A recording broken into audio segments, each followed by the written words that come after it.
Ao Senhor eu peço apenas uma coisa, e é só isto que eu desejo: habitar no santuário do Senhor por toda a minha vida. Meus irmãos, este versículo sálmico, estamos aqui no Salmo 26 ou 27, de acordo com a tradução da Bíblia que cada um possa ter, no versículo 4, Salmo 26, versículo 4. Ao Senhor eu peço apenas uma coisa, e só isso, e é só isto que eu desejo: habitar no santuário do Senhor.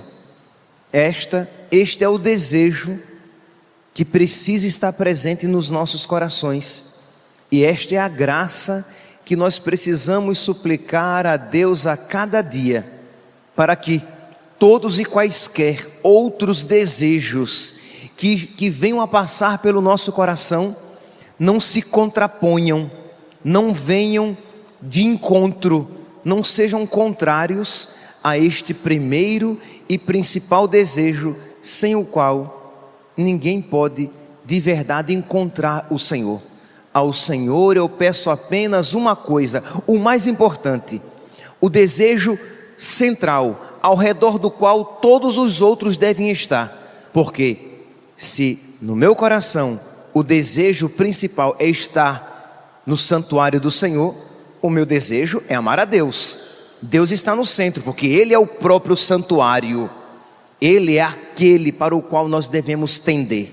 Pois bem, eu gostaria então de começar essa homilia de hoje com este versículo sálmico, porque ele expressa tão bem, tanto a primeira leitura, como o santo mártir que hoje nós estamos celebrando, São Martinho, bispo, papa e mártir.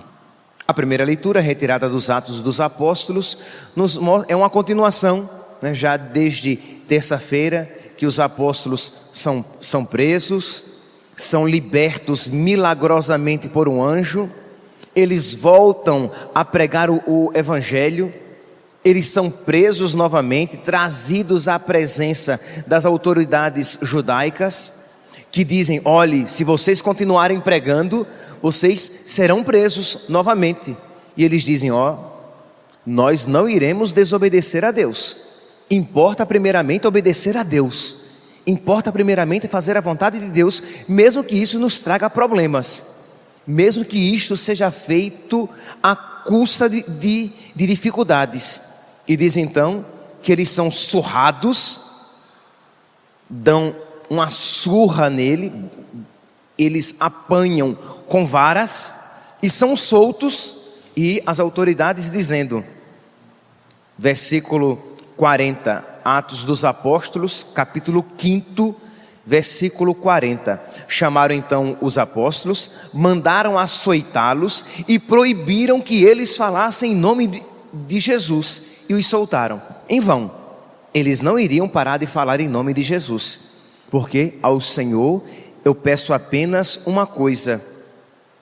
Ao Senhor eu peço apenas uma coisa, e é só isso o que eu desejo: habitar no santuário do Senhor. Eles não queriam primeiramente uma vida tranquila e confortável, eles queriam primeiramente a vida do céu. E se para ir para o céu eles precisavam colocar em risco a própria vida aqui na terra, eles não pensaram duas vezes, e até mesmo o contrário, eles se alegraram por sofrer por causa de nosso Senhor. Diz aqui, versículo 41, os apóstolos saíram do conselho muito contentes. Eles tinham apanhado, eles estavam sangrando, sem sombra de dúvida, mas saíram muito contentes por terem sido considerados dignos de injúria por causa do nome do Senhor. E cada dia, no templo e pelas casas, não cessavam de anunciar o nome de nosso Senhor. Se nós olharmos, ouvirmos estas palavras com ouvidos humanos apenas, nós não iremos compreender esta alegria de estar caminhando para o céu, esta alegria de estar se aproximando de nosso Senhor. Então nós precisamos pedir a Deus que Ele nos dê esta sabedoria, que É uma única sabedoria que se manifesta de duas maneiras: a alegria de caminhar para Deus, ou que pode se manifestar pela tristeza, e esta é uma boa tristeza, nos ensina São Paulo na carta aos Coríntios. A tristeza quando você percebe que está perdendo a Deus, que está perdendo a salvação, que está perdendo a graça de habitar no santuário do Senhor. Pois bem, eles tinham esta alegria e por ela eles estavam dispostos até morrer. Hoje a igreja celebra São Martinho. Nós temos dois Martinhos famosos, São Martinho de Tours e São Martinho Papa. Nós estamos celebrando hoje este segundo, um Papa do século VII. Foi eleito Papa na época em que Roma tinha deixado de ser a sede do império, era Constantinopla. Então Roma continuava sendo a sede da igreja, mas não era mais a sede política, o centro político administrativo do império. O poder tinha sido transferido para Constantinopla. Pois bem, o imperador Constante, ele era um herege que favorecia a heresia monotelita. Os monotelitas eram hereges que diziam que em Cristo havia apenas uma vontade, uma, telos, vontade. Os monotelitas diziam que Cristo tinha apenas uma vontade, a divina. E aí, simplificando, ora, se Jesus Cristo tinha apenas uma vontade, a divina, ele não tinha uma natureza humana completa. Ele não era homem como nós. E se ele não era homem como nós, a escada, a ponte entre Deus e nós não existe. Porque só existe a ponte porque ele é homem como nós, ele é homem perfeito e Deus perfeito. Então nele as duas realidades se encontram, de modo que que Deus pode chegar ao homem e o homem pode chegar a Deus, porque nele as duas coisas se encontram perfeitamente. Mas os monotelistas diziam não, que não era bem assim. De modo que, se Jesus Cristo não era verdadeiramente homem, se ele não tinha vontade humana, ele não sofreu por nós. Aquela história de Pai, seja feita a vossa vontade e não a minha, era balela, porque era apenas uma maneira de falar, porque de verdade não houve luta nenhuma em Jesus. Ele não sofreu, porque sempre a vontade nele era simplesmente divina.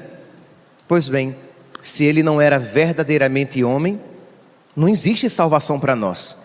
Ele verdadeiramente não nos salvou, porque o que não foi verdadeiramente assumido, a natureza humana, o que não foi verdadeiramente assumido, não foi verdadeiramente redimido, salvo. E se Jesus Cristo não sofreu, o nosso sofrimento não nos põe em comunhão com Ele. Por quê? Porque Ele não tem semelhança alguma com o sofrimento. Então aqui vocês podem compreender as implicações salvíficas e espirituais, né? É esvaziar o mistério, a paixão de Cristo. Então, Martinho, quando foi eleito Papa, a primeira coisa que ele fez foi convocar um concílio, o concílio de Latrão, celebrado na igreja de São João do Latrão, em Roma. E ele não pensou duas vezes, condenou as doutrinas monotelitas e, inclusive, os ensinamentos de Constante, o imperador. Vocês percebem aqui que ele tinha consciência de que ao fazer isso, ele ia se dar mal. Ele, à semelhança dos apóstolos, sabiam que quando as autoridades judaicas disseram, olha, vocês não vão pregar mais em nome de Jesus, eles sabiam que dizendo, olha, nós iremos obedecer a Deus, nós iremos continuar. Eles sabiam que isso causaria problemas a eles, e lhes causou. Assim o mesmo fez o Papa. Ele não pensou duas vezes. Importa primeiramente obedecer a Deus. Por quê? Porque ao Senhor eu peço apenas uma coisa, e é só isso que eu desejo: habitar no santuário do Senhor. O que eu quero é estar com o Senhor. O que eu quero é o céu. O que eu quero não é um papado tranquilo. Não é um período como Papa em paz. Não é estar tranquilamente com o imperador. Se infelizmente a defesa da verdade me levará à inimizade com o imperador, isso eu farei. Pois bem, o Papa então, Martinho, ao fazer isso, ele foi preso. Imagine o Papa que é trazido, preso, acorrentado de Roma para o Bósforo. E foram 15 meses de viagem marítima até a região da Constantinopla. E ele foi o imperador deu ordens para que ele fosse maltratado. Durante esses 15 meses não lhe era dada, não lhe era dado a água, não lhe era dada para o banho. Ele passou 15 meses sem tomar banho. Vocês podem imaginar as doenças de pele e outras que ele contraiu naquele navio, daquela maneira imunda, fungos e micoses de todo tipo, que o seu couro cabeludo começou a apodrecer. Por quê? Porque 15 meses, mais de um ano, sem tomar banho, e a comida e a água estritamente necessário para que ele não morresse.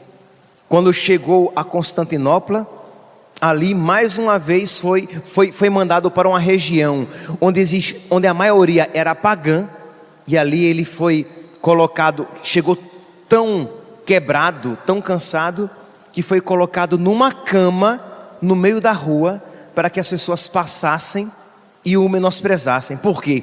Porque ele foi acusado de fazer um complô contra o imperador e Constantinopla.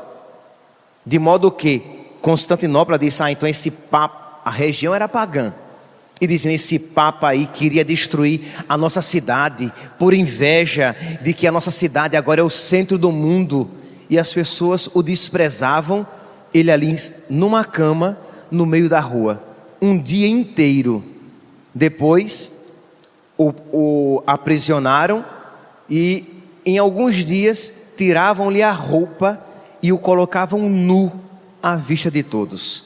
Era mesmo para ridicularizar, para menosprezar esse homem, esse Papa, esse santo Papa.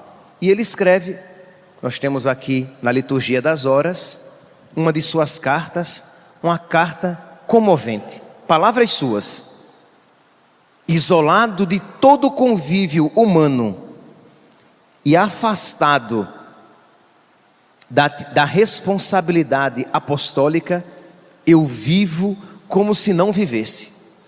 Os habitantes desta região são todos pagãos, e aqueles que vieram para cá também adotaram os costumes pagãos. Não têm o menor sentimento de caridade e perderam até o instinto natural de compaixão que os próprios bárbaros tantas vezes demonstraram.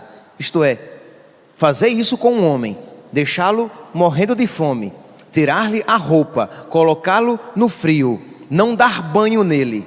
Isso é uma crueldade sem tamanho, que ele diz que até um pagão naturalmente não faria isso. Fiquei admirado e continua a surpreender-me a falta de sensibilidade e bondade de todos os que me rodeavam e dos meus amigos e parentes. Quando isso lhe aconteceu, até os amigos, picaram a mula. Ser amigo dele traria problemas. Os seus amigos não queriam ter problemas sendo amigo daquele homem. Eles não queriam desejar primeiramente o céu. Porque se você sabe que desprezar aquela pessoa está sendo desprezada porque ela é de Deus, você tem uma obrigação de fé de se ligar àquela pessoa e dizer: não, eu continuarei seu amigo, e aquilo que eu puder fazer, eu o ajudarei. Mas não, até os amigos o abandonaram. Esqueceram-se tão completamente do meu infortúnio que nem se interessaram por saber onde eu me encontro, nem se estou ainda vivo neste mundo. E contudo, acusados e acusadores, nós somos todos do mesmo barro. Não havemos todos de comparecer perante o tribunal de Cristo? E com que consciência nos apresentaremos diante dele? Isto é, ele está dizendo, como é que nós iremos, depois de ter feito tanta maldade e de ter desprezado os amigos de Deus, como é que nós nos apresentaremos diante de Deus? Que medo é este que se abateu sobre os homens para não cumprirem os mandamentos de Deus? Quer dizer, que medo é esse que caiu sobre eles, de modo que eles abandonem os mandamentos de Deus, abandonem a salvação eterna? Que loucura é essa? Amar esta vida em detrimento da outra. Que loucura é esta? Para salvar esta vida, perder a outra. Que loucura é esta? Obedecer os mandamentos dos homens deste mundo e abandonar os mandamentos de Deus. Que loucura é essa? Está se perguntando este Papa, sofrendo, mas com clareza, com a clareza de quem sabe que, mesmo em todo o sofrimento terrível, importa primeiramente obedecer a Deus, que é os homens. Um só desejo eu tenho, um só desejo, me perdi. Um só desejo eu tenho neste mundo, habitar no santuário do Senhor. Ao Senhor eu peço apenas uma coisa, e é só isso o que eu desejo: habitar no santuário do Senhor. Salmo 26, versículo 4. E ele continua: até este ponto somos dominados pelo espírito maligno. Todavia, Deus quer que todos os homens se salvem e cheguem ao conhecimento da verdade. E aí ele continua a sua carta, em que ele sente essa tristeza pelos seus amigos, que preferiram o conforto, a segurança, a abundância deste mundo, a perder a vida de Deus. Meus irmãos, celebrar este Marte é pedir a Deus a graça de guardar nos nossos corações um desejo semelhante. Que cada um aqui hoje, nessa sexta-feira da segunda semana da Páscoa, nessa sexta-feira 13, que nós peçamos a Deus esse desejo: meu Deus, por graça, por misericórdia, concede-me ter no meu coração este desejo primeiro e principal, um só desejo. Ao Senhor eu peço apenas uma coisa, e é só isso o que eu desejo: habitar no santuário do Senhor. Louvado seja nosso Senhor Jesus Cristo.